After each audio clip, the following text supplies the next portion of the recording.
Hey, good morning, everyone. We're going to get started in just a second here. I'm so glad you're joining us. Got just a few more people joining the webinar.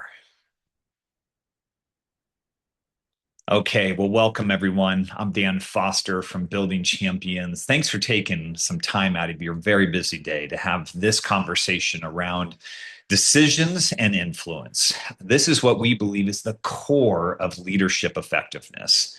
Now, I know 15 to 20 minutes isn't a long time, so my goal is simple. I want to give you just a couple of practical ways for you to think about your leadership so that you can carry those with you after this session.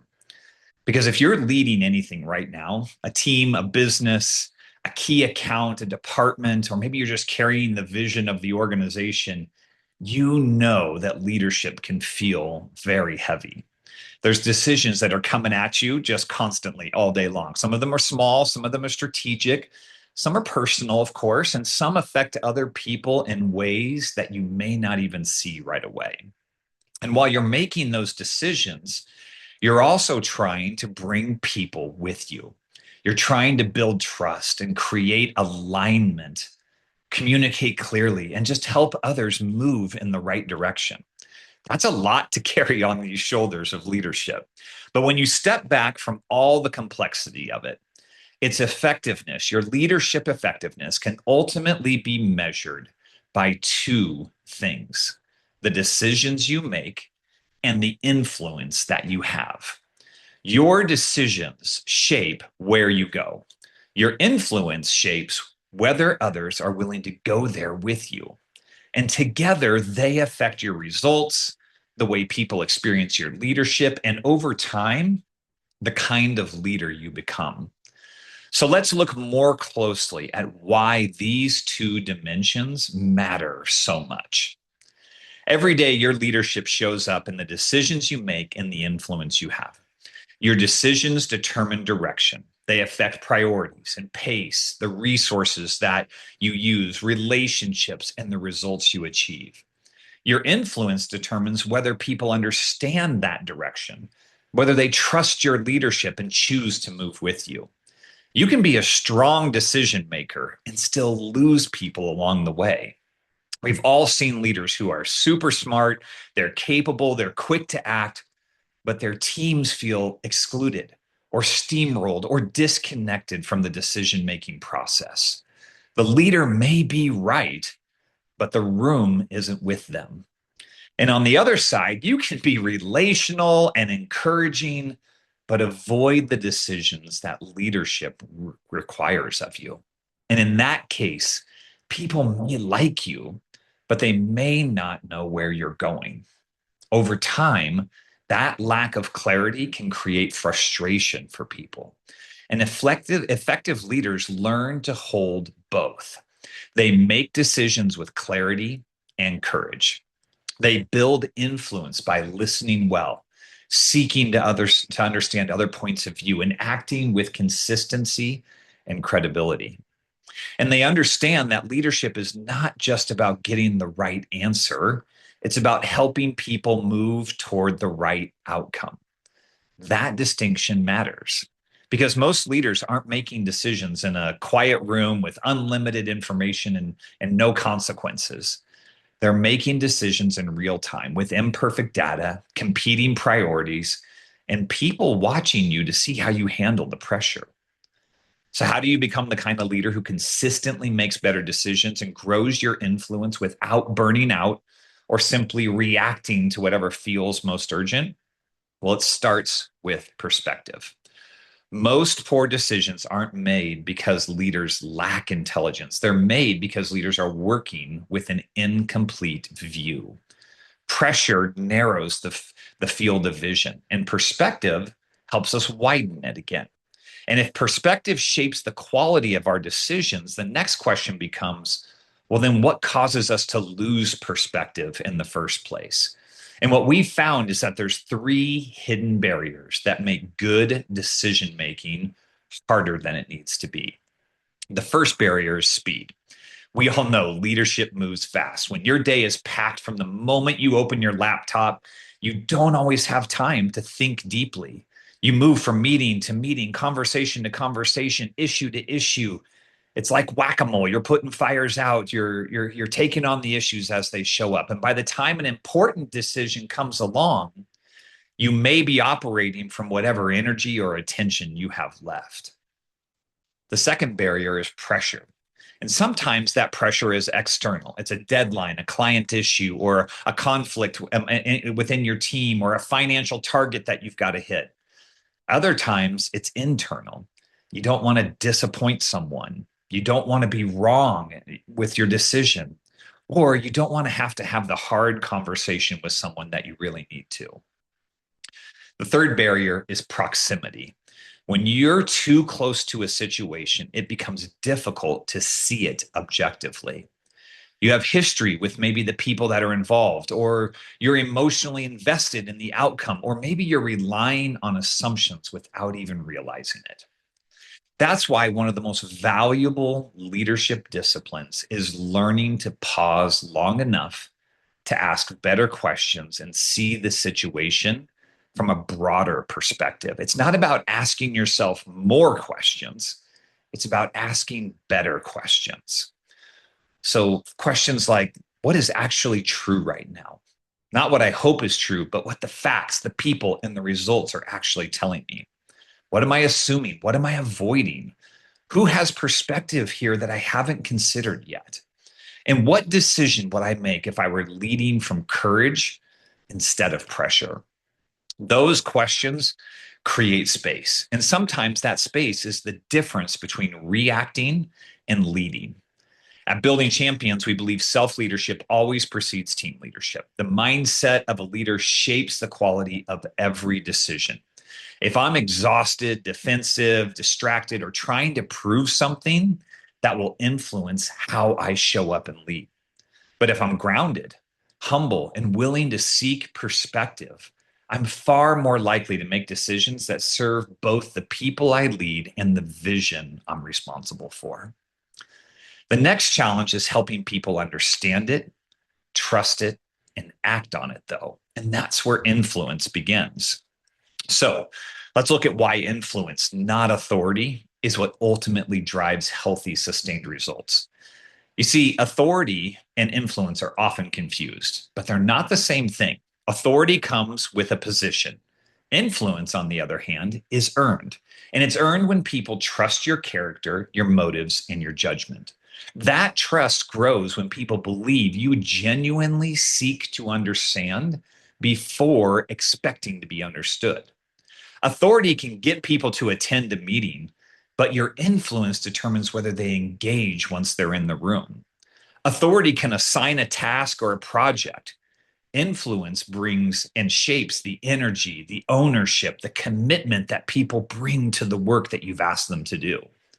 That doesn't mean authority is bad. Roles definitely matter, and structure matters, and clear ownership matters. But authority alone is never enough to create healthy, sustained results. Healthy organizations are not built because leaders have authority. They're built because leaders have influence. And research helps us see just how significant a leader's influence can actually be. Gallup found that managers account for at least 70% of the variance in employee engagement across business units. That's remarkable. It tells us that the way people experience their leader has a direct connection to how engaged they are at work. People bring their best when they trust their leader, understand the direction that they're headed in, and believe that their work matters. That kind of influence grows over time through the everyday experience people have with you. It's built on how you listen to them, how you respond when things go wrong, whether you follow through on the commitments that you make and the things that you say, and how you handle tension, feedback, and disagreement. You know, one of the quickest ways to lose influence is to assume that because you said something, people understood it. Because you made a decision, people are aligned around it. Or because you hold the title, people are fully bought into you and your direction that you're taking them. Most leaders overestimate how clear they've been, and many underestimate how much understanding and trust are required for people to really follow. That's why influence is deeply connected to humility and curiosity. A leader with healthy influence is willing to ask, okay, what am I not seeing right now? They listen without immediately defending. They seek to understand before they decide, and they can challenge people without diminishing them. That kind of leadership is strong, not passive. In fact, some of the most influential leaders that we coach are also very directive. The difference is that their directness is rooted in care and clarity and backed by consistent action. Over time, that builds credibility, and credibility becomes influence. People may not always agree with an influential leader, but they'll understand the why, trust the heart behind the decision, and believe that that leader has the organization's best interest in mind. That's influence, and it changes the way people respond to leadership. So now let's bring these two sides of the conversation back together. How do better decisions and stronger influence combine to drive execution? Well, a decision without influence often stalls. Influence without decisions then often drifts. So you need both if you want to move from intention to execution. Better perspective leads to better decisions. Better decisions made consistently build credibility and trust. Trust strengthens influence, and influence helps turn decisions into actions. So think about a decision you made recently. It may have been the right decision, but did people understand the why behind it?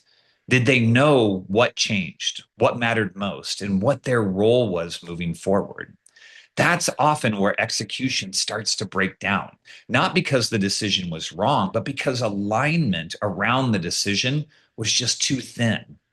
The opposite can happen too. A leader can spend a lot of time building consensus and listening and encouraging the team, but never actually make the tough decision. That creates a different type of frustration.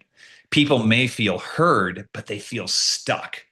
Effective leadership requires both the courage to decide and the intentionality to bring people with you. Now, that may look like slowing down before a major decision so that you can get the right input and perspective from others. It may mean seeking outside insight from someone who isn't carrying the same assumptions, emotions, or pressures that you and your team are. And sometimes the clearest perspective comes from someone standing outside the situation. It may mean communicating your decision more than once in more than one way because people need time to absorb not only what changed, but why it matters and what it means for them. And it may require engaging in a difficult conversation that brings clarity, establishes accountability, and helps someone move forward. One of the reasons coaching is so valuable is because it creates space for exactly this kind of thinking. Most leaders don't need more information.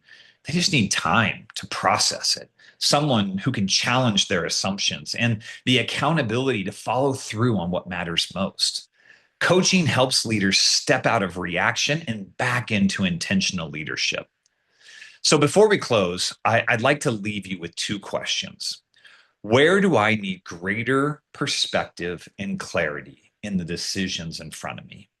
And where could greater understanding, trust, or communication increase my influence as a leader?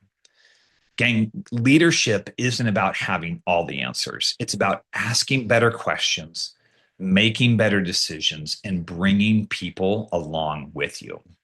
So as we wrap up, I want to speak to the leader who feels the weight of this right now. You may be in a season where decisions feel more complex than they used to. You may be leading through change or stepping into more responsibility or trying to regain a sense of clarity after running hard for a really long time. You may be performing well on the outside while privately knowing that your leadership needs more margin, focus, and intentionality. That's exactly the kind of work coaching is designed to support. At Building Champions, individual coaching gives leaders dedicated space to step back, gain perspective, identify blind spots, clarify your priorities, and then take action knowing that you have someone that'll hold you accountable. Now, for many leaders, coaching becomes the disciplined rhythm where they examine important decisions from multiple perspectives. They strengthens their influence and reconnect their leadership to what matters most to them. If there's one idea I hope you remember from our time together, it's this: leadership doesn't become more effective simply because you work harder. It becomes more effective because you see things more clearly. Better perspective leads to better decisions. Better decisions builds credibility and trust. Trust then strengthens influence, and greater influence helps turn good decisions into meaningful action for not only you, but your team. When leaders grow in these areas, the impact reaches far beyond the leader. It reaches their teams, the organizations, the communities they serve, their families, and the people they love. So if you're ready to lead with greater clarity, strengthen your influence, and just become more intentional in this next season, I'd invite you to explore our individual coaching offerings. You can learn more by scanning the QR codes there on the screen. We'd be honored to come alongside you on your journey. Thanks for being with me today. I hope you have a great rest of your day. Remember, your leadership effectiveness will be determined by just two things: the decisions you make and the influence you have. Have a great week.